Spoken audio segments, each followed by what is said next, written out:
الحمد لله رب العالمين والصلاة والسلام على أشرف الأنبياء والمرسلين نبينا محمد وعلى آله وأصحابه أجمعين أما بعد. On entre aujourd'hui, Inch'Allah Azza wa Jal, dans notre 5e cours, dans lequel on étudie le livre qui s'appelle Mi'ata Su'alin wa Jawabin fil Aqida, 200 questions et réponses dans la croyance, écrit par Cheikh Hafid ibn Ahmad ibn Ali al-Hakami rahimahullah. Dans ce livre, il nous enseigne la croyance à travers des questions et des réponses. Et la semaine dernière, on a parlé de l'importance de la parole La ilaha illallah, Muhammadur Rasulullah, c'est-à-dire les deux attestations de foi sans lesquelles aucune personne ne peut être musulmane. Et on a vu que cette parole a des conditions, c'est-à-dire que celui qui la prononce pour bénéficier de ce qui résulte de cette parole, qui sont les récompenses d'Allah subhanahu wa ta'ala, pour être un vrai croyant, il doit mettre en pratique des conditions, car en prononçant cette parole, il fait un pacte avec Allah, il s'engage avec Allah subhanahu wa ta'ala.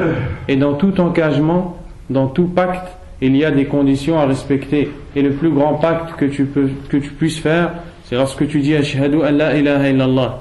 Tu t'es engagé à respecter des conditions avec Allah subhanahu wa ta'ala. Et Allah a dit dans le verset wa bi'ahdillahi awfu, et respectez le pacte que vous avez pris avec Allah subhanahu wa ta'ala. Donc la semaine dernière on a appris que cette parole a une grande importance fi din, parce que sans la prononcer personne ne peut être musulman. Et on a appris aussi que cette parole a des conditions qui sont au nombre de 7. La première, al-ilmu bima'naha, c'est-à-dire la connaissance de son sens. Et on l'a lu la semaine dernière. La deuxième, al-yaqinu bima dallat alayh, c'est-à-dire la certitude en cette parole et la certitude en cette parole et la certitude sur tout ce qui vient d'Allah, ou en tout ce qui vient d'Allah subhanahu wa ta'ala et du prophète alayhi salatu wassalam. La troisième, al-ikhlas. Et cette condition on ne l'a pas encore vue parce que ici dans le livre il n'a pas mis l'ordre que nous on est en train de donner là. Donc la troisième c'est l'ikhlas, c'est la sincérité, et on va la faire aujourd'hui.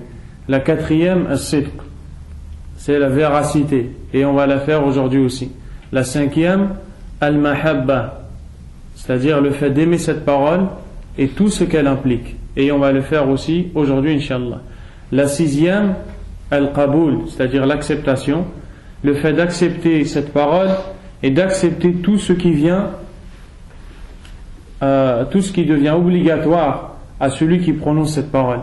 Et la septième, al-inqiyad, al-istislam, c'est le fait de se soumettre. Et de se soumettre, c'est-à-dire de se soumettre à Allah subhanahu wa ta'ala. Et les conditions qu'on a vues la semaine dernière, c'est al-ilm, al-yaqin, c'est-à-dire la science, la certitude, al-inqiyad, la soumission, al-qaboul, l'acceptation. Et aujourd'hui on rentre dans la 24e question, as-su'al al-rabi'u ashar, ma dalilu ishtirati al-ikhlas min al-kitab wa sunnah. Quelle est la preuve que la sincérité est une condition dans le Coran et dans la Sunna? C'est-à-dire, quelle est la preuve que celui qui dit la ilaha illallah doit être sincère dans cette parole s'il veut être accepté par Allah subhanahu wa ta'ala?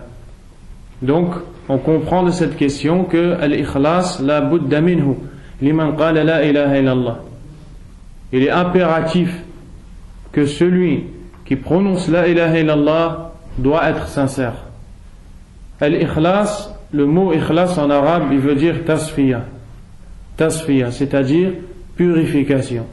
C'est pour ça que le lait pur on l'appelle al-laban al-khalis, le lait qui est pur. Et pareil, le miel qui est pur, on l'appelle comment?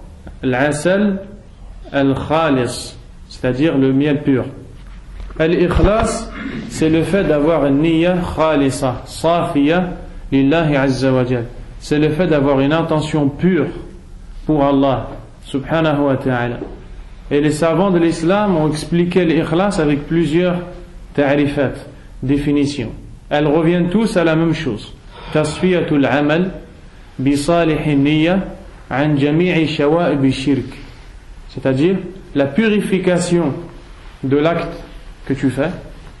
عندما تصلي عندما تزكي عندما تحج, lorsque tu pries par exemple, ou que tu payes la zakat, ou que tu fais le pèlerinage, ou que tu fais n'importe quel acte qu'Allah Azza wa Jalla a ordonné, tu dois purifier cet acte-là.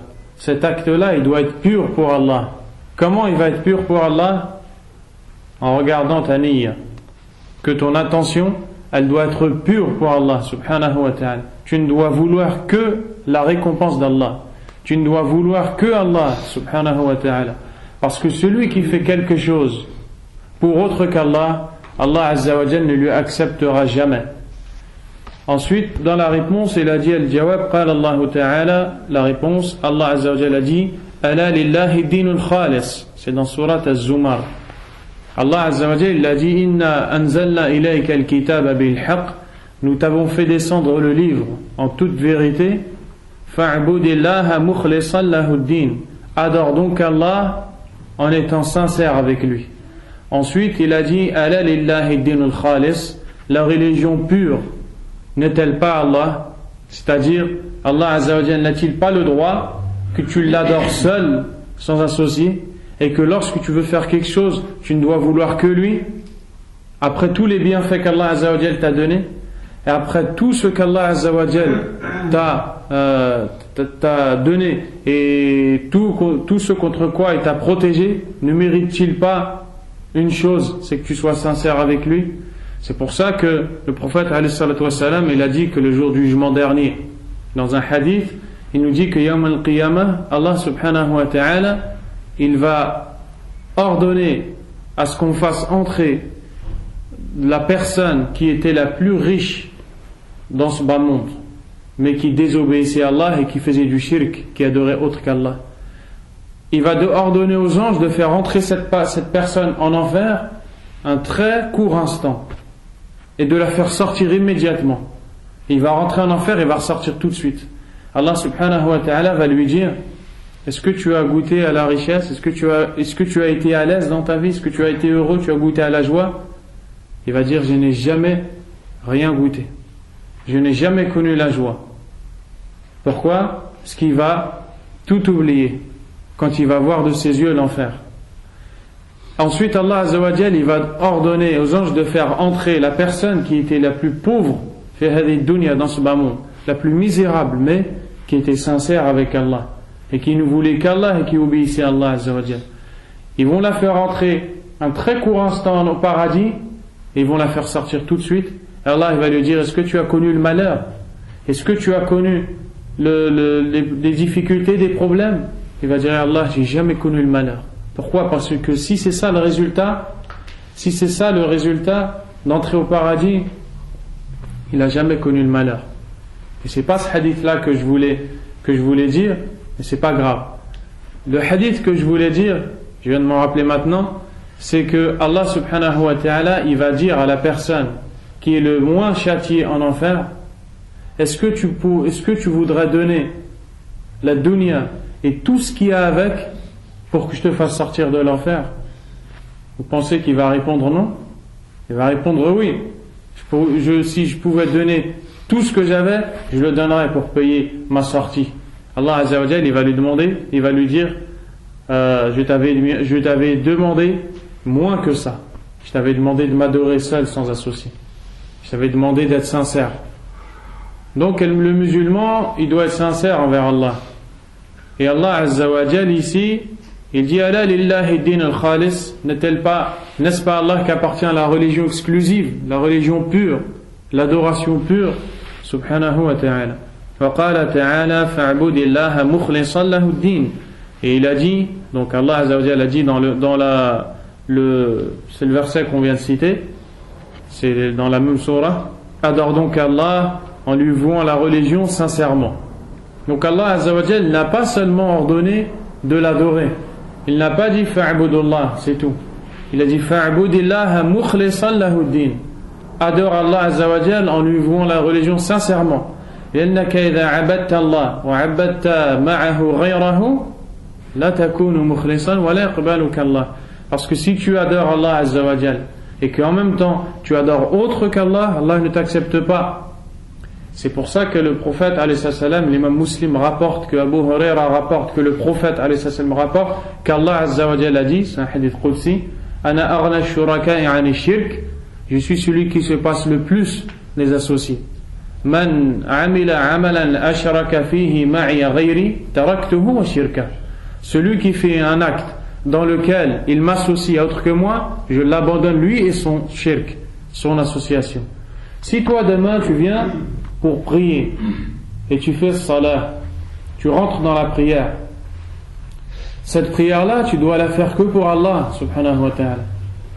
Si demain tu viens à la mosquée ou tu viens aux 5 prières, si demain tu payes la zakat ou tu vas au hajj, ou bien tu fais les choses qu'Allah Azza wa Jalla a rendues obligatoires, tu ne dois vouloir par ça que la récompense d'Allah. Et tu ne dois pas vouloir que les gens parlent de toi. Tu ne dois pas vouloir que les gens t'aiment. Tu ne dois rien vouloir de tout ça. Allah Azza wa Jalla dans le Coran, quand il a parlé des gens du paradis et des gens qui ont fait des sadaqat, il nous dit que ces gens-là, ils ont dit Ma nuridu minkum jaza'an wala shukura. Nous ne voulons pas de vous de récompense et nous ne voulons pas de vous que vous nous remerciez. La seule chose qu'on veut, c'est le visage d'Allah subhanahu wa ta'ala. Et Allah Azza wa Jalla a dit dans le hadith qudsi, celui qui fait un acte dans lequel il m'associe à autre que moi, je l'abandonne lui et son action. C'est-à-dire que si demain tu entres en prière et tu embellis ta prière parce que les gens te regardent pour qu'on parle de toi, Allah Azza wa Jalla ne t'acceptera pas cette prière. Et cette chose-là, c'est ce qu'on appelle al-riya. Al-riya ضد l'ikhlas. Al-riya, c'est le contraire de l'ikhlas dont on est en train de parler. C'est ce qu'on appelle l'ostentation. Al-riya, ça a été appelé riya parce que ça vient en arabe de ru'ya. Parce que tu veux que les gens te regardent. Ru'ya, c'est le regard. Et quand tu fais cet acte, tu veux que les gens te regardent. Et Allah Azza wa Jalla a interdit le riya dans le Coran. Il a dit فَمَنْ كَانَ يَرْجُو لِقَاءَ رَبِّهِ فَلْيَعْمَلْ عَمَلًا صَالِحًا. Celui donc qui espère la rencontre de son Seigneur, celui qui veut rencontrer Allah et qu'Allah lui accepte, فَلْيَعْمَلْ عَمَلًا صَالِحًا, qu'il fasse une bonne action, وَلَا يُشْرِكْ بِعِبَادَةِ رَبِّهِ أَحَدًا, et qu'il n'associe à personne, à son Seigneur dans cette adoration. Et le jumhur al-mufassirin, c'est-à-dire la majorité des savants, on dit dans ce verset ay la yura'i fi ibadatihi, c'est-à-dire qu'il ne fasse pas de riya, qu'il ne cherche pas que les gens le regardent quand il fait une adoration. وقال النبي صلى الله عليه وعلى آله وسلم, donc le prophète alayhi salatu wa salam a dit, ce hadith il est rapporté par l'imam al-Bukhari rahimahullah. Et dans ce hadith, le cheikh ici il a ramené une partie du hadith. Le prophète alayhi salatu wa salam dit as'adu an-nasi bi shafa'ati man qala la ilaha illallah khalisan min qalbih. Et le hadith, c'est-à-dire celui qui se réjouira de mon intercession, celui qui sera heureux parce que je vais intercéder pour lui, c'est celui qui dira la ilaha illallah avec un cœur pur, avec un cœur sincère avec Allah. Et ce hadith là, il a une histoire, c'est Abu Huraira radiyallahu anhu, il est venu voir le prophète alayhi salatu wassalam et lui a dit ya Rasulallah, man as'adu an-nasi bi shafa'atika yawm al-qiyamah. Ô messager d'Allah, qui est celui qui se réjouira de ton intercession le jour de la résurrection? فقال عليه الصلاة والسلام لقد علمت يا أبا هريرة أنه لا يسألني عن هذا الحديث أحد أول منك أي قبلك أن أول من سيسألني عن هذا هو أنت. En fait, عليه الصلاة والسلام, il lui a dit j'étais sûr, ô Abu Huraira, que tu allais être le premier à me poser cette question-là. Ensuite, il a dit أسعد الناس بشفاعة من قال لا إله إلا الله خالصا من قلبه. Donc on voit que celui pour qui le prophète alayhi salatu wassalam, Allah va lui donner sa shafa'a, c'est celui qui dit la ilaha illallah déjà. Et deuxièmement, quand il dit la ilaha illallah, il le dit khalisan min qalbihi, c'est-à-dire il le dit sincèrement son cœur. Ce qui veut dire que celui qui dit la ilaha illallah mais qui n'est pas khalis ma'Allah azza wa jal, qui n'est pas sincère envers Allah subhanahu wa ta'ala, Allah tabaraka wa ta'ala ne lui accepte pas. Et le plus grand exemple de ça, al-munafiqun, les hypocrites. Et à l'époque du prophète, il vivait avec lui, il priait avec lui, ils allaient au djihad avec lui, il payait des aumônes devant lui. Et malgré ça, Allah Azza wa Jal ne les a pas acceptés. Pourquoi? Parce qu'ils n'étaient pas sincères. C'est pour ça qu'Allah Azza wa Jal, il a dit yura'una an-nas wa la yadhkuruna Allah illa qalila. C'est-à-dire quand ils font des actes, ils font pour que les gens les regardent. Et ils n'évoquent Allah que très peu. Donc on vient de comprendre que la budda min al-ikhlas. Il faut impérativement être sincère. وقال صلى الله عليه وعلى آله وسلم إن الله تعالى حرم على النار من قال لا إله إلا الله يبتغي بذلك وجه الله. رواه البخاري رحمه الله.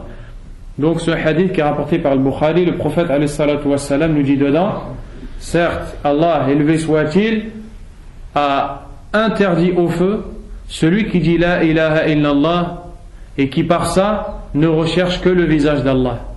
Donc celui qui dit la ilaha illallah et qui ne recherche pas le visage d'Allah, c'est-à-dire qui n'est pas sincère, il ne veut pas la récompense d'Allah tabaraka wa ta'ala, Allah la yuharrimuhu ala an-nar. Allah Azza wa Jal ne l'interdit pas à l'enfer, c'est-à-dire qu'il va entrer en enfer, wal'iyadu billah. Donc celui qui va être préservé de l'enfer, c'est qui? C'est celui qui dit la ilaha illallah et qui est sincère. As-su'al al-khamisu wal-'ishrun. La 25e question, ma dalilu as-sidqi min al-kitab wa as-sunnah. Quelle est la preuve qu'être véridique est une condition à celui qui dit la ilaha illallah dans le Coran et dans la Sunna? Et une question se pose, quelle est la différence entre l'ikhlas et al-sidq, c'est-à-dire la sincérité et la véracité? Et les savants ont parlé de la différence entre ces deux choses. Et la chose qu'on va retenir, c'est que al-sidq, c'est a'la darajat al-ikhlas. Donc c'est-à-dire c'est le plus haut degré de la sincérité. Donc il y a un lien entre al-ikhlas ou al-sidq. Il y a un lien entre la sincérité et la véracité. C'est que celui qui est sincère ne cesse d'augmenter dans sa sincérité. Yazdad fi ikhlasihi hatta yakuna ma'a as-sadiqin ou min as-sadiqin. Il devient tellement fort dans son ikhlas, sa sincérité avec Allah tabaraka wa ta'ala, qu'il arrive au niveau des gens qui sont sadiqun, qui sont véridiques avec Allah subhanahu wa ta'ala. Et pourquoi on dit que c'est que celui qui est sadiq, qui est véridique, il est fort, parce qu'à la base le mot sadaqa en arabe, il parle de la quwwa, c'est-à-dire il parle de la force.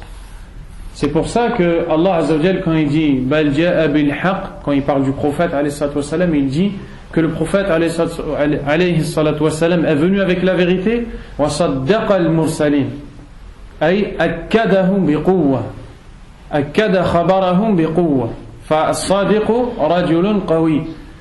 Donc il a, avec force, il a dit que les prophètes disaient vrai, disaient la vérité. Donc as-sidq, à la base, ça vient de la force, ça vient de l'quwwa. Et celui qui est sincère envers Allah tabaraka wa ta'ala, tellement il monte dans sa sincérité qu'il devient sadiq. Qu'est-ce que ça veut dire il devient sadiq, il devient véridique? Ça veut dire qu'il est fort et que si Allah tabaraka wa ta'ala l'éprouve, إذا ابتلاه الله عز وجل سيصبر. لماذا؟ لأن إخلاصه قوي ولأنه صادق مع الله سبحانه وتعالى. Parce qu'il a la sincérité pure ou forte avec Allah. C'est pour ça que dans la réponse, le Cheikh rahimahullah, il a ramené un verset qui nous parle de l'épreuve. Al-Jawab, قال الله تعالى ألف لام بسم الله الرحمن الرحيم سورة العنكبوت ألف لام ميم أحسب الناس أن يتركوا أن يقولوا آمنا وهم لا يفتنون أيظن الناس أنهم سيقولون لا إله إلا الله بدون ابتلاء ولقد فتنا الذين من قبلهم فلا يعلمن الله الذين صدقوا ولا يعلمن الكاذبين. Donc dans ces versets qui sont dans Surat l'Araignée, Allah Azza wa Jalla a dit, les gens pensent-ils qu'on va les laisser leur dire nous sommes croyants sans être éprouvés? Et les savants ici ont dit amanna ay أن يقولوا آمنا أي قالوا لا إله إلا الله لأن الإيمان لا يكون إلا بلا إله إلا الله. Donc les savants ont dit, en expliquant le verset où Allah dit, les gens pensent-ils qu'on va les laisser dire nous sommes croyants sans les éprouver? Nous sommes croyants ici, c'est-à-dire la ilaha illallah. Pourquoi? Parce que personne ne peut être croyant sans dire la ilaha illallah.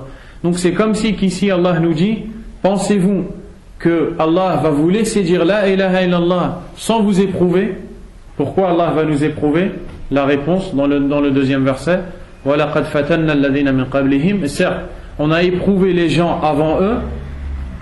فَلَا يَعْلَمَنَّ اللَّهُ الَّذِينَ صَدَقُوا وَلَا يَعْلَمَنَّ الْكَاذِبِينَ. Pour qu'Allah sache qui sont les véridiques et pour qu'il sache qui sont les menteurs. Subhanahu wa ta'ala. Donc, on voit que celui qui dit la ilaha illallah, il doit être sadiq ma'allah. Il doit être véridique avec Allah. Parce qu'Allah Azza wa Jal, il va l'éprouver. Et si vraiment il dit la ilaha illallah et qu'il est véridique avec Allah, il va patienter dans l'épreuve. Donc on voit que celui qui dit la ilaha illallah, qui n'est pas véridique, quand il va être éprouvé par Allah tabaraka wa ta'ala, il va délaisser le din. Et il y a beaucoup de gens qui ont délaissé la religion d'Allah parce qu'Allah Azza wa Jal les a éprouvés. Soit par la pauvreté, soit par la maladie, soit par un divorce, ou soit par quoi que ce soit, et voilà qu'il abandonne la religion d'Allah subhanahu wa ta'ala. Et Allah subhanahu wa ta'ala, il a révélé ces versets aux sahaba parce qu'ils ont dit au prophète alayhi salatu wa salam, Ya Rasulallah, c'est dur, il y a la guerre, le djihad, ils n'avaient pas beaucoup d'argent, ils n'avaient pas beaucoup de nourriture, ils n'avaient pas beaucoup de biens, ils étaient vraiment éprouvés, ils ont souffert pour Allah. Allah Azza wa Jalla, il a révélé ces versets pour leur dire, vous croyez qu'Allah va vous laisser dire la ilaha illallah sans épreuve? Donc le mu'min, il comprend que s'il dit la ilaha illallah, il vit avec l'ibtila, il vit avec l'épreuve, il vit avec l'épreuve. Et quand il est éprouvé, la seule chose qui va le faire rester dans le din, la seule chose qui va le faire rester dans l'obéissance d'Allah, qu'est-ce que c'est? As-sidq ma'allah, la véracité avec Allah subhanahu wa ta'ala. Ensuite Allah, il les a rassurés, il leur a dit, on a éprouvé les gens avant eux, en parlant des gens, des prophètes qui étaient avant le prophète alayhi salatu wassalam, et de leur peuple. Ils ont été éprouvés, ils ont patienté. C'est comme si qu'Allah leur dit, eux, ils ont été éprouvés, ils ont patienté, ils ont obéi à Allah, ils ne se sont pas égarés, donc ils ont surmonté les épreuves, donc vous aussi vous pouvez les surmonter. Comment? Si vous êtes véridique avec Allah subhanahu wa ta'ala. وقال النبي صلى الله عليه وعلى آله وسلم ما من أحد يشهد أن لا إله إلا الله وأن محمد رسول الله صدقا من قلبه إلا حرمه الله على النار. Donc ce hadith il est rapporté par Al-Bukhari wa Muslim.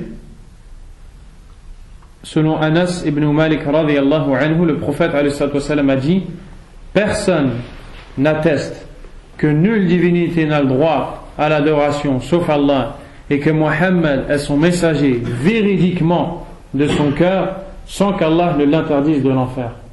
C'est-à-dire que celui qui dit la ilaha illallah Muhammadun Rasulullah sallallahu alayhi wa sallam avec un cœur sadiq, avec un cœur véridique avec Allah subhanahu wa ta'ala, Allah azza wa jal obligatoirement va le préserver de l'enfer. Allah subhanahu wa ta'ala va lui préserver ou va le protéger de l'enfer, à condition qu'il mette en pratique tous les shurut de cette kalima, toutes les conditions de cette kalima. Car al-munafiqun, ils ont dit la ilaha illallah, mais ils n'ont pas été véridiques avec Allah, donc Allah azza wa jalla ne les a pas acceptés. وقال للأعرابي الذي علمه شرائع الإسلام إلى أن قال والله لا أزيد عليها ولا أنقص منها فقال صلى الله عليه وعلى آله وسلم أفلح إن صدق. رواه البخاري. Dans ce hadith également, il y a un bédouin arabi. Il y a un farq بين عربي وأعرابي. الأعرابي c'est le bédouin الذي يعيش في الصحراء. العربي هو الرجل الذي يتكلم بالعربية. Et les gens, ils n'ont pas fait la différence entre l'Arabi et l'Arabi. Et on a entendu des gens dire vraiment les Arabes, ils détestent le din. Pourquoi? Je lui dis pourquoi? Il dit parce qu'Allah Azza wa Jalla l'a dit, Al-A'rabu ashaddu nifaqan. Ashaddu kufran wa nifaqan. Les Arabes sont les pires dans la mécréance et l'hypocrisie. Allah Azza wa Jalla, il parle des Bédouins ici. Il parle de certains Bédouins à l'époque du prophète, alayhi salam, qui n'étaient pas dans le din, qui n'étaient pas croyants. Il n'a pas dit Al-Arab. Donc, Al-Muhim, pour revenir au sujet, un Arabi, un Bédouin, est venu voir le prophète, alayhi salam, et lui a dit, Ya Rasulallah, informe-moi qu'est-ce qu'Allah Azza wa Jalla m'a ordonné de faire dans la salat. Le prophète, alayhi salam, il a dit, Salawat al-Khams. Wala ziyada, illa an tatatawwa'a shay'an. Il lui a dit, les 5 prières obligatoires, sans rajout, sauf si toi, tu veux faire nawafil. Tatawwu' ay nawafil. Si tu veux faire tu veux rajouter.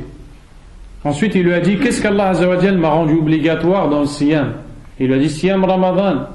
Illa an tatawwa'a shay'an.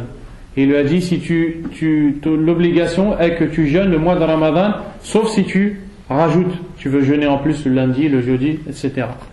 Ensuite, il lui a dit pareil pour le Hajj. À la fin, il a dit, Wallahi la azidu alayha wa la anqusu minha. Il lui a dit, moi je ne vais pas faire de nawafil, mais je ne vais pas diminuer. Tout ce qui est obligatoire, je vais le faire. Ce qui n'est pas obligatoire, je ne vais pas le faire. Le Nabi alayhi salam, il a dit, aflaha in sadaq.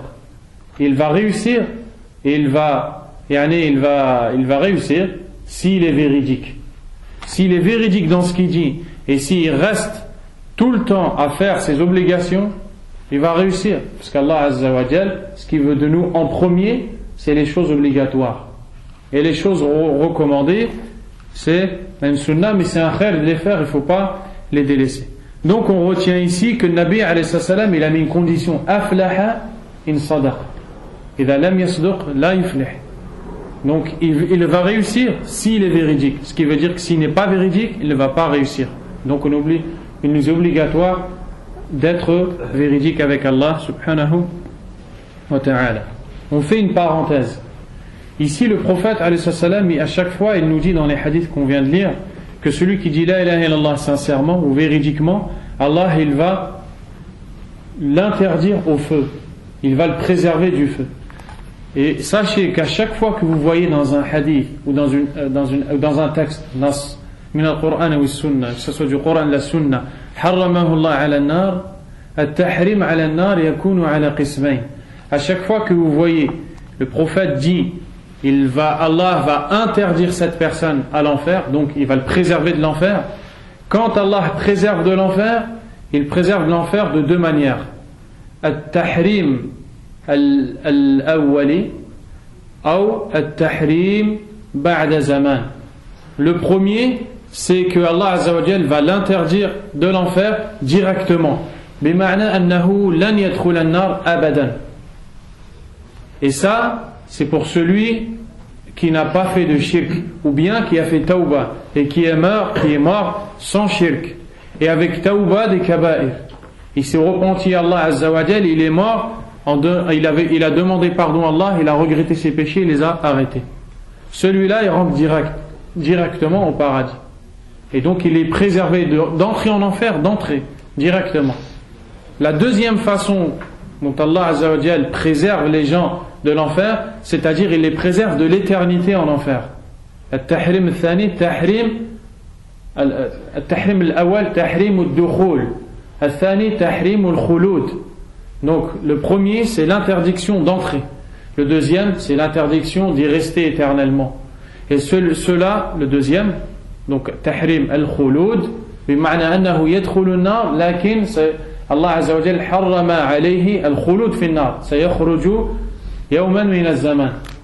Donc le deuxième, c'est qu'il va sortir de l'enfer. Donc il va entrer. Celui-là, c'est celui qui a fait des kaba'ir, il a fait des grands péchés, et il n'a pas fait de tawbah, il ne s'est pas repenti à Allah.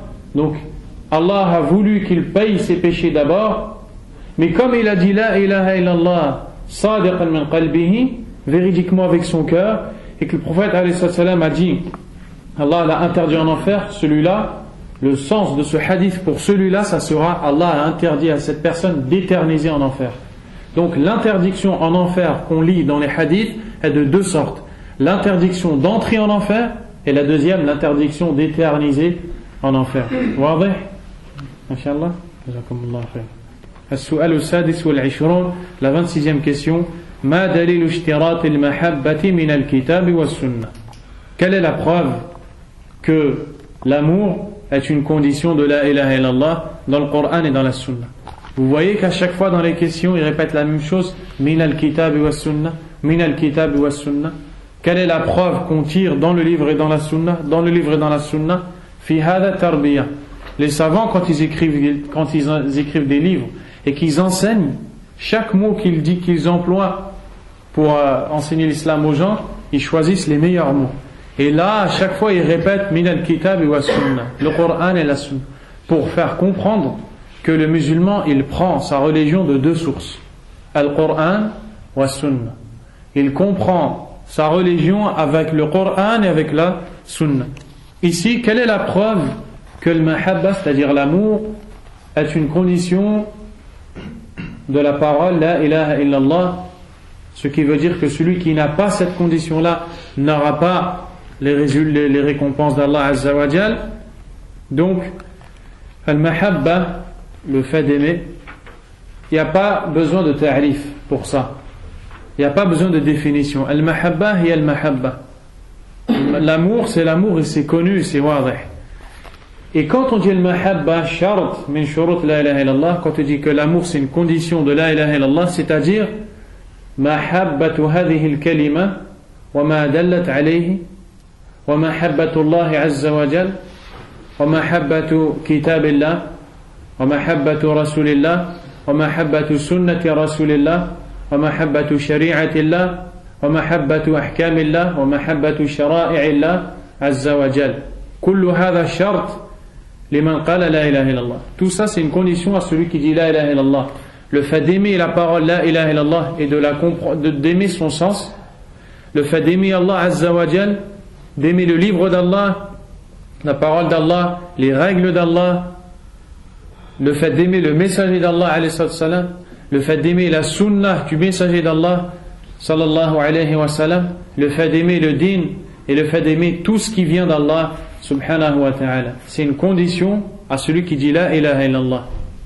Et Allah azza wa jal, quand il parle des kuffars dans le Coran, il dit dhalika bi annahum karihu ma anzala Allah fa ahbata a'malahum.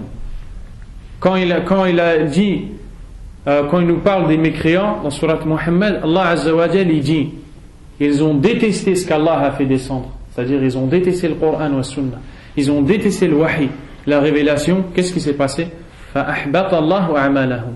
Allah azza wa jal a annulé toutes leurs actions. Il n'accepte rien d'eux. Ce qui veut dire que celui qui n'aime pas ce qui vient d'Allah azza wa jal, Allah ne l'accepte pas. Donc celui qui dit la ilaha illallah, il doit aimer tout ce qui vient d'Allah subhanahu wa ta'ala. Al-jawab, qala Allah ta'ala, la réponse, Allah azza wa jalla dit Ya ayyuha alladhina amanu man yartadda minkum an dinihi fasawfa ya'ti Allahu biqawmin yuhibbuhum wa yuhibbunah أذلة على المؤمنين أعزة على الكافرين يجاهدون في سبيل الله ولا يخافون لومة لائم. Dans Surat Al-Ma'ida, Allah Azza wa Jalla a dit ô vous qui avez eu la foi, ô vous qui avez cru, celui parmi vous qui délaisse sa religion, man yartadda minkum an dini, man taraka dinahu wa kharaja min al-islam, celui qui parmi vous veut sortir de l'islam et veut abandonner l'islam et veut sortir de sa religion, de toute façon, Allah va faire venir un peuple qu'il aime. Allah, il aime ce peuple. Et que lui-même aime Allah Azza wa Jal. Allah va faire venir un peuple qu'il aime et qu'il aime. Allah subhanahu wa ta'ala va ramener un peuple aimé par Allah et un peuple qui aime Allah. Donc Allah Azza wa Jal, il nous a montré une chose ici. Il nous a dit wa yuhibbunahu.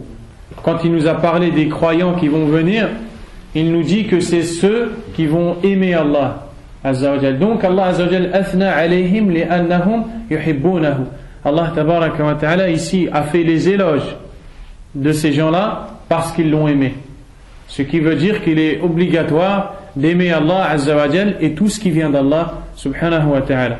Ensuite, les savants ont parlé de ce verset et ont expliqué que ce verset nous parle de Abu Bakr radiyallahu anhu, lorsque le prophète alayhi salatu wa salam est mort et que les gens, ashab al-ridda, les gens qui ont délaissé l'islam après la mort du prophète alayhi salatu wa salam, Abu Bakr radiyallahu anhu a envoyé une armée pour combattre ashab al-ridda, pour combattre les gens de la ridda.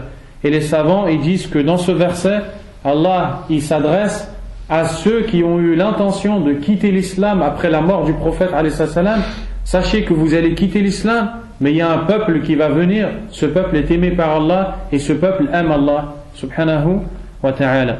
وقال النبي صلى الله عليه وعلى آله وسلم, et le prophète a dit alayhi salam, et ce hadith est rapporté par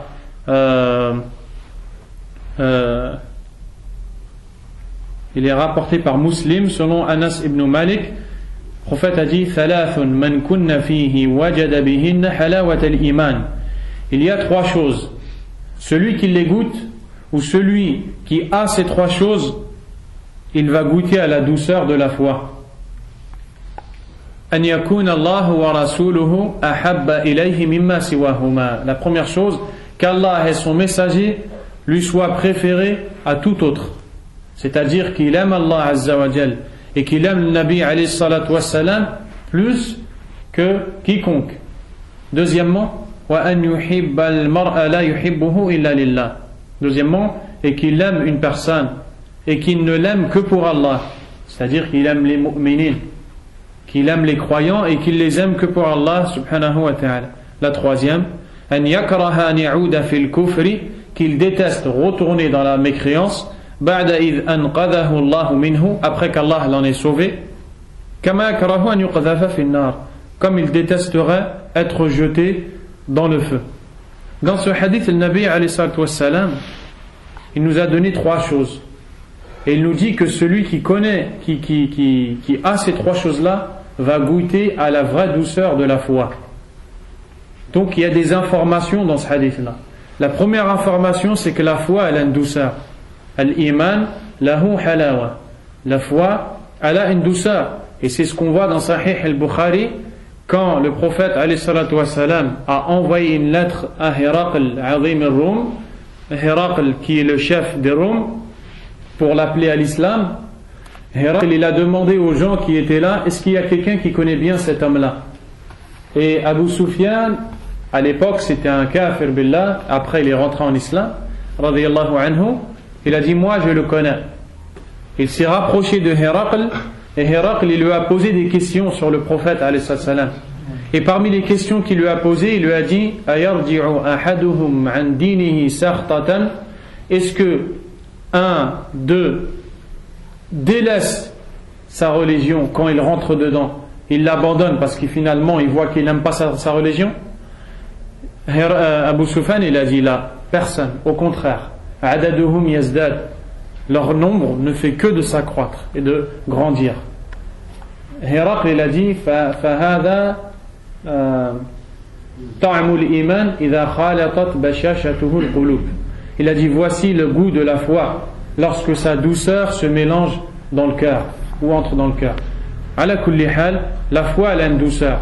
Et une des choses, parmi les choses qui font goûter à la douceur de la foi, c'est la plus première et la plus grande chose, c'est qu'Allah Azza wa Jal et le prophète sallallahu alayhi wa sallam soient préférés pour toi que n'importe qui parmi les créatures. Si le prophète alayhi salam, tu dois l'aimer plus que n'importe qui, comme il est rapporté dans le hadith, il a dit alayhi salam, walladhi nafsi biyadih, je jure par celui qui a mon âme dans sa main, la yu'minu ahadukum hatta akuna ahabba ilayhi min walidihi wa waladihi wa nas yajma'in. Il dit, aucun d'entre vous n'aura la foi complète jusqu'à ce qu'il ne m'aime plus que son père, son fils et l'ensemble des gens. Donc si le prophète alayhi salam, tu dois l'aimer comme ça, Allah tabaraka wa ta'ala, tu dois l'aimer plus que tout, subhanahu wa ta'ala. Et quand on dit que tu dois aimer Allah azza wa jal plus que tout, Ça veut dire que tu dois mettre en pratique les ordres d'Allah.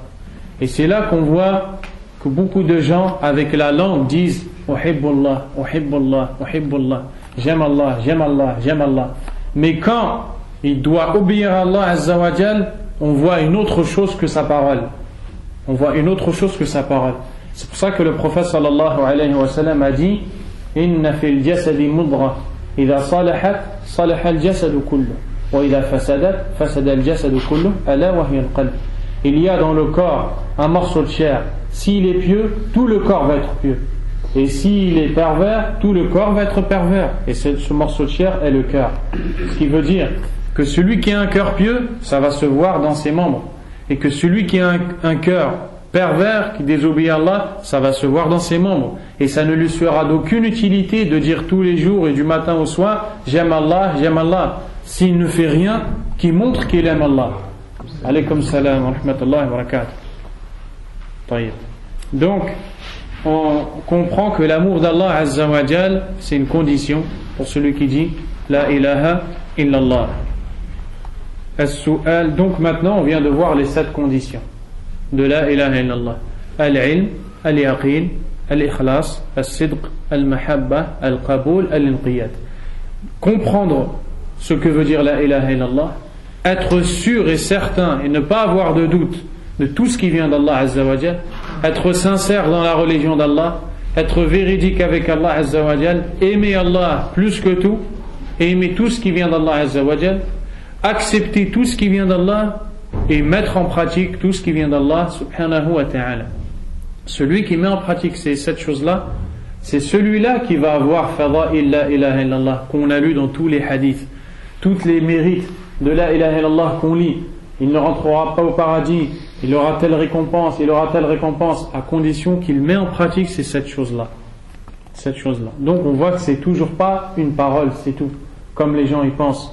Il a dit la ilaha illallah, et croient que parce qu'il a dit la ilaha illallah avant de dormir, la salat, wa la zakat, wa la shay, il prie pas, il paye pas la zakat, il fait pas le hajj alors qu'Allah Azza wa Jalla lui a donné la santé et l'argent, il paye pas la zakat alors qu'il a de l'argent, et que cet argent c'est Allah Azza wa Jalla qui lui a donné cette ni'ma, il paye pas, et il croit que parce qu'il dit la ilaha illallah avant de mourir, il est sauvé de l'enfer. Celui-là il n'a rien compris et c'est un miskin. As-su'al as-sabi'u wal-'ishrun, 27e question. Ma dalilul muwalati lillahi wal mu'adati li ajlihi. Quelle est la preuve que on doit prendre les alliés, on doit prendre en allié les alliés d'Allah Azza wa Jal, et on doit prendre en ennemi les ennemis d'Allah subhanahu wa ta'ala. Et ici on voit 2 choses importantes, et ces 2 choses-là font partie des fondements min usul ad-din al-muwalat wal-mu'adat. Parmi les fondements de la religion de l'islam, le fait de prendre en allié les alliés d'Allah et en ennemi les ennemis d'Allah subhanahu wa ta'ala. Al-muwalat, ce mot-là à la base il vient de al-mahabba, wa al-mu'adat à la base il vient de al-bughd, wa ma'nahuma hubbul mu'minin wa bughdul kafirin. Et le sens de ce qu'on appelle l'alliance et le désaveu, c'est le fait d'aimer et de prendre en allié les croyants, et le fait de détester et de prendre en ennemi les ennemis d'Allah, les mushrikoun, les associateurs et les kuffars. Al-jawab, qala Allah Azza wa Jal, Allah Azza wa Jal a dit Ya ayyuhal ladhina amanu la tattakhidhu al-yahuda wal nasara awliya ba'duhum awliya'u ba'd wa man yatawallahum minkum fa innahu minhum. إلى قوله تعالى إنما وليكم الله ورسوله والذين آمنوا إلى آخر الآيات. Donc il nous a amené ici le verset de Surat al-Ma'idah où Allah tabaraka wa ta'ala a dit ô vous qui avez eu la foi, vous qui avez cru, ne prenez pas en alliés les juifs et les chrétiens, ils sont les alliés les uns des autres, et celui qui les prend en alliés parmi vous va faire partie d'eux. Ensuite, à la fin du 5 versets plus loin, ou 4 versets plus loin, Allah dit Innama waliyukum Allah. Votre allié n'est que Allah, wa rasuluhu, et son messager, وَالَّذِينَ آمَنُوا, et ceux qui ont eu la foi. Donc dans ce verset-là, Allah subhanahu wa ta'ala, il nous apprend, alaykum salam wa rahmatullah, il nous apprend qui sont les alliés des croyants. Premièrement, Allah azza wa jalla. Allah dit dans le verset, Allahu waliyyul ladhina amanu. Allah est l'allié de ceux qui ont eu la foi. Deuxièmement, Ar-Rasul alayhi salatu wassalam. Troisièmement, les croyants. Et ici dans ce verset-là, quand Allah subhanahu wa ta'ala il nous interdit de prendre pour allier ces gens-là, l'alliance ici, c'est le fait ay mahabbatuhum li dinihim wa nusratuhum fi dinihim. C'est le fait de les aimer et d'aimer leur religion. Le fait de les aimer et d'aimer leur religion. Et ça c'est du kufr akbar. Ça c'est de la grande mécréance. C'est pour ça que tout de suite à la fin, Allah dit وَمَنْ يَتَوَلَّهُمْ مِنْكُمْ فَإِنَّهُ مِنْهُمْ أي من أحب دينهم وكان معهم لأنه يحب دينه منكم فإنه منهم يلحق بهم. Et celui parmi vous qui les prend en allié en aimant leur religion comme il devrait aimer l'islam, il est parmi eux. Donc ici Allah Azza wa Jalla nous a montré la voie droite de l'islam, qui est le fait d'aimer son din, qui est l'islam, et de détester toute autre religion que la religion d'Allah. Et comment ne pas détester une religion autre que l'islam, alors que autre que l'islam c'est du shirk, wal'iyadu billah, ibadatu ghayrillah, l'adoration d'autre qu'Allah. Allah Azza wa Jalla a dit inna Allah la yaghfiru an yushraka bihi wa yaghfiru ma duna dhalika liman yasha. Certes, Allah ne pardonne pas qu'on lui attribue des associés, mais il pardonne à part ça à qui il veut. Pardonne à part ça à qui il veut. C'est pour ça qu'Allah Azza wa Jal il déteste les kafiroun, les kuffar, les mécréants, parce qu'Allah Azza wa Jal dit dans le verset innahu la yuhibbul kafirin. Certes, il n'aime pas les mécréants. Quoi qu'il en soit, on ne peut pas, ou on n'a pas le droit, et c'est du kufr, de prendre en allié les mécréants en aimant leur dîne. Quant à celui qui les prend en allié, pas parce qu'il aime leur dîne, mais parce qu'ils sont des amis, ça c'est haram aussi, mais c'est pas du kufr. C'est pas du kufr, mais c'est min kaba'ir al-dhunub. Ça fait partie des grands péchés. Le Nabi alayhi salatu wassalam a dit la tusahib illa mu'mina wa la ya'kulu ta'amaka illa taqi. Ne sois l'ami que d'un croyant et que ne mange ton repas que quelqu'un de pieux. وقال تعالى يا الله هدي يا أيها الذين آمنوا لا تتخذوا آباءكم وإخوانكم أولياء إن استحبوا الكفر على الإيمان. Allah dit dans ce verset, ô vous qui avez eu la foi et qui avez cru, ne prenez pas vos pères et vos frères en alliés s'ils ont préféré la mécréance à la foi. C'est-à-dire de ne pas être alliés avec eux dans leur religion, parce que leur religion n'est pas celle d'Allah, s'ils ont préféré la mécréance à la foi. Mais vous devez garder avec eux les bons liens de parenté et les bonnes relations de frères et sœurs et de père et fils si les gens de leur famille ne sont pas musulmans. Mais malgré qu'il a des bonnes relations avec eux, parce que c'est son père, parce que c'est son frère, c'est sa sœur, c'est son fils, etc., malgré ça, il n'aime pas sa religion, il ne l'aime pas par rapport à ça. Donc d'un côté il l'aime parce que c'est son frère ou parce qu'il est de sa famille, mais d'un côté il ne l'aime pas parce que c'est un kafir billah subhanahu wa ta'ala. وقال تعالى لا تجد قوما يؤمنون بالله واليوم الآخر يوادون أي يحبون من حاد الله ورسوله ولو كانوا آباءهم أو إخوانهم أو عشيرتهم ولو كانوا آباءهم أو أبناءهم أو إخوانهم أو عشيرتهم أولئك كتب في قلوبهم الإيمان. Allah Azza wa Jalla a dit, tu ne trouveras pas un peuple qui a la foi en Allah et au jour dernier prendre ou aimer ou avoir de l'affection, de l'amour pour ceux qui ont contredit Allah et son messager, même s'ils étaient leurs pères, leurs fils, leurs frères et leurs tribus. Voici ceux à qui Allah a mis la foi dans les cœurs. Donc ceux qui ont eu la foi dans les cœurs, c'est ceux qui vraiment aiment ce qu'Allah aime et détestent ce qu'Allah Azza wa Jal déteste. Et c'est ça C'est comme ça là. C'est ça qu'on appelle al-muwalat ou al-mu'ada, c'est-à-dire l'alliance et le désaveu. Et le mu'min, il est comme ça. Le mu'min, il aime ce qu'Allah aime et il déteste ce qu'Allah tabaraka wa ta'ala déteste. وقال تعالى يا أيها الذين آمنوا لا تتخذوا عدوي وعدوكم أولياء إلى آخر السورة وغير ذلك من الآيات. Et Allah a dit aussi, ô vous qui avez eu la foi, ne prenez pas mes ennemis et vos ennemis en alliés. Donc tous ces versets-là, nous faut comprendre une chose, c'est que les alliés des croyants sont les croyants. C'est pour ça qu'Allah Azza wa Jalla a dit dans notre verset, وَالْمُؤْمِنُونَ وَالْمُؤْمِنَاتِ بَعْضُهُمْ أَوْلِيَاءُ بَعْضٍ. Et les croyants et les croyantes sont les alliés les uns des autres. Pourquoi? يَأْمُرُونَ بِالْمَعْرُوفِ وَيَنْهَوْنَ عَنِ الْمُنكَرِ وَيُقِيمُونَ الصَّلَاةَ وَيُؤْتُونَ الزَّكَاةَ. Parce qu'ils ordonnent le convenable, ils interdisent le blâmable, ils accomplissent la prière et ils payent la zakat. أُولَئِكَ سَيَرْحَمُهُمُ اللَّهُ إِنَّ اللَّهَ عَزِيزٌ حَكِيمٌ. Voici ceux à qui Allah va faire miséricorde, ceux qui s'allient pour Allah subhanahu wa ta'ala, ceux qui s'aiment pour Allah subhanahu wa ta'ala. Aussi, le croyant doit aimer le croyant pour Allah en fonction de sa foi. على قدر إيمانه تحبه لله عز وجل وعلى قدر طاعته لله. إذا كان صالحا كثيرا تحبه كثيرا إذا كان أقل تحبه أقل وهكذا. Donc tu dois aimer le croyant en fonction de l'obéissance qu'il a à Allah. Plus il est pieux, plus tu l'aimes. Plus il obéit à Allah, plus il fait des hasanats, plus tu l'aimes. Et plus il désobéit à Allah, et moins tu l'aimes. Donc c'est quoi la chose qui fait aimer ou détester pour le croyant? C'est de regarder l'obéissance d'Allah subhanahu wa ta'ala.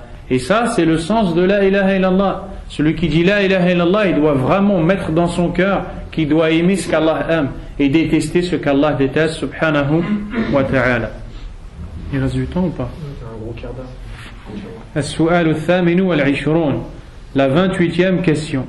ما دليل شهادة أن محمد رسول الله صلى الله عليه وعلى آله وسلم? Quelle est la preuve de l'attestation que Mohammed est le messager d'Allah alayhi salatu wassalam? Car on a parlé dans les questions d'avant que le premier pilier de l'islam c'était de dire la ilaha illallah. Ensuite on a détaillé tout ce qui est en relation avec la ilaha illallah. Maintenant il arrive à la deuxième partie, Muhammadur Rasulullah. Quelle est la preuve que c'est une attestation qu'on doit prononcer? الجواب قول الله تعالى لقد من الله على المؤمنين إذ بعث فيهم رسولا من أنفسهم يتلو عليهم آياته ويزكيهم ويعلمهم الكتاب والحكمة وإن كانوا من قبل لفي ضلال مبين. Et les versets comme ça, il y en a plusieurs. Mais lui ici, rahimahullah, rahmatan wasi'a, il nous a rapporté le verset de Surat Al-Imran dans lequel Allah Azza wa Jal dit, certes Allah a comblé les croyants en leur envoyant un messager qui vient d'eux-mêmes.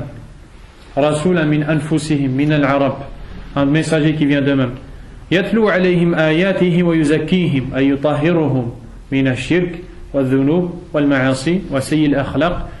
Il leur récite les versets d'Allah et il les purifie. Wa yu'allimuhum al-kitaba wal-hikma, et il leur enseigne le livre et la sagesse. Wa ma'na al-hikma huna as-sunnah. La sagesse ici, c'est-à-dire as-sunnah. Wa in kanu min qablu la fi dalalin mubin, alors qu'auparavant ils étaient dans un égarement évident. Donc Allah Azza wa Jal ici, il nous rappelle un grand bienfait. Quel est ce bienfait? Le fait qu'il nous a envoyé un messager qui est Muhammad ibn Abdullah sallallahu alayhi wa sallam. Et Allah Azza wa Jal a dit dans l'autre verset, Muhammadur Rasulullah. Allah Azza wa Jal a dit dans l'autre verset, Muhammad est le messager d'Allah. Et donc voici une preuve claire que le prophète Muhammad sallallahu alayhi wa sallam est le messager d'Allah tabaraka wa ta'ala. وقوله تعالى لقد جاءكم رسول من أنفسكم عزيز عليه ما عنتم حريص عليكم بالمؤمنين رؤوف رحيم. Allah Azza wa Jalla a dit dans sourate At-Tawbah, certes il vous est venu un messager venant de vous auquel pèsent lourd les difficultés que vous portez. C'est-à-dire que quand vous avez des problèmes, lui, il le ressent.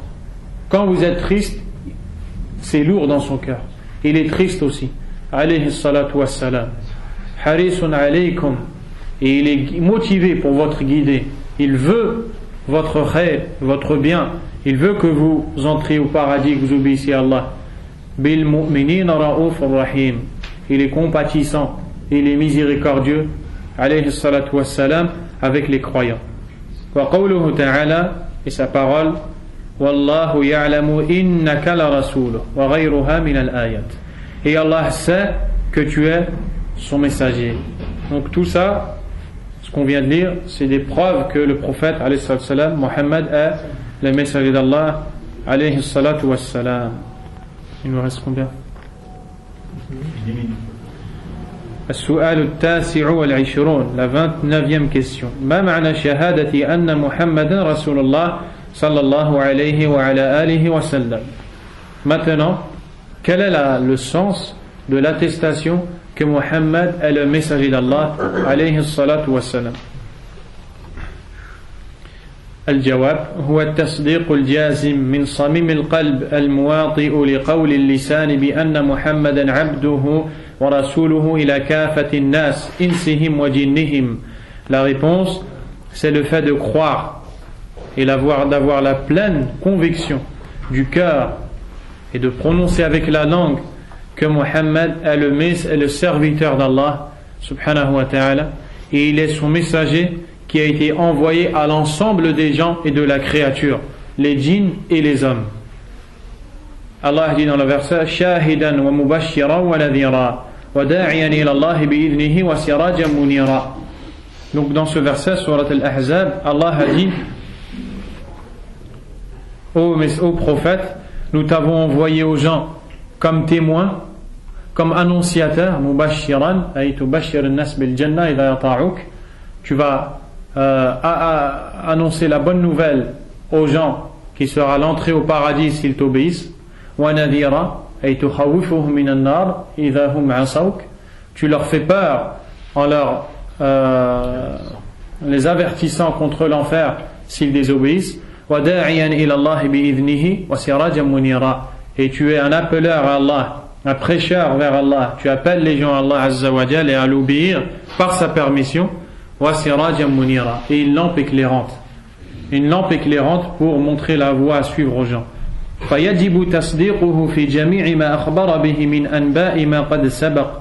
est donc obligatoire de croire et de rendre véridique toutes les informations qu'il nous a données concernant le passé et les informations futures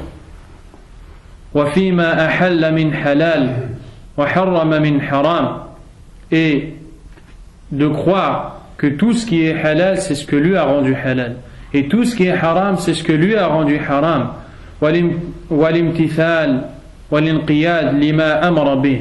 et il est obligatoire de mettre en pratique et de se soumettre à ses ordres sallallahu alayhi wa sallam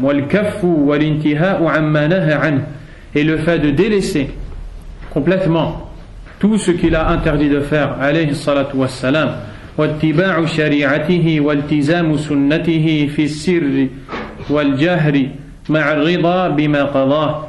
Et il est obligatoire de suivre sa voie et sa législation et sa sunna en secret ou en apparent, que tu sois seul ou que tu sois avec des gens. Et tu dois non seulement suivre la sunna du prophète alayhi salatu wassalam, mais en plus de ça être satisfait du jugement que le prophète a donné alayhi salatu wassalam wa taslimu lahu wa anna ta'atahu hiya ta'atullah wa ta'atullah. Et tu dois croire qu'obéir au prophète revient à obéir à Allah, parce qu'Allah a dit dans le verset wa man ata'a ar-rasul faqad ata'a Allah. Et quiconque obéit au messager aura obéi à Allah. Et l'imam Ahmad rahimahullah a dit نظرت في المصحف فوجدت أن الله أمرنا بطاعة الرسول عليه الصلاة والسلام في أكثر من 33 موضعا. J'ai regardé le Coran avec méditation et je me suis aperçu qu'Allah nous a ordonné d'obéir à son prophète plus de 33 fois dans le Coran. ومعصيته معصية الله لأنه مبلغ عن الله رسالته. Et désobéir au prophète revient à désobéir à Allah. Parce que le prophète alayhi salatu wassalam transmet aux gens la religion d'Allah. Celui qui donc désobéit au prophète a désobéi à Allah subhanahu wa ta'ala. وَلَمْ يَتَوَفَّهُ اللَّهُ حَتَّى أَكْمَلَ بِهِ الدِّينَ. Et Allah azza wa jal ne l'a pas fait mourir jusqu'à ce qu'il a complété sa religion. Allah a dit dans le verset, à la fin de la vie du prophète alayhi salatu wassalam, Al-yawma akmaltu lakum dinakum. Aujourd'hui, j'ai parachevé pour vous ma religion. J'ai complété pour vous ma religion. Wa atmamtu alaykum ni'mati. J'ai parachevé sur vous mon bienfait. Wa raditu lakum al-islam dina. Al-yawm al-islam kamil. Et j'ai pour vous complété l'islam et je l'ai choisi comme religion. L'imam Malik rahimahullah, il a dit, pour montrer que l'islam il a plus besoin de rajout ou de bid'a ou d'innovation, il a dit man za'ama anna fi hadha ad-din bid'atan yaraha hasana faqad za'ama anna Muhammadan sallallahu alayhi wa sallam khana ar-risala li'anna Allah ta'ala yaqul اليوم أكملت لكم دينكم وأتممت عليكم نعمتي ورضيت لكم الإسلام دينا فما لم يكن يومئذ دينا لا يكون اليوم دينا. Imam Malik rahimahullah a dit, celui qui prétend qu'il y a dans cette religion une bonne innovation aura accusé le prophète alayhi salam d'avoir trahi à son message.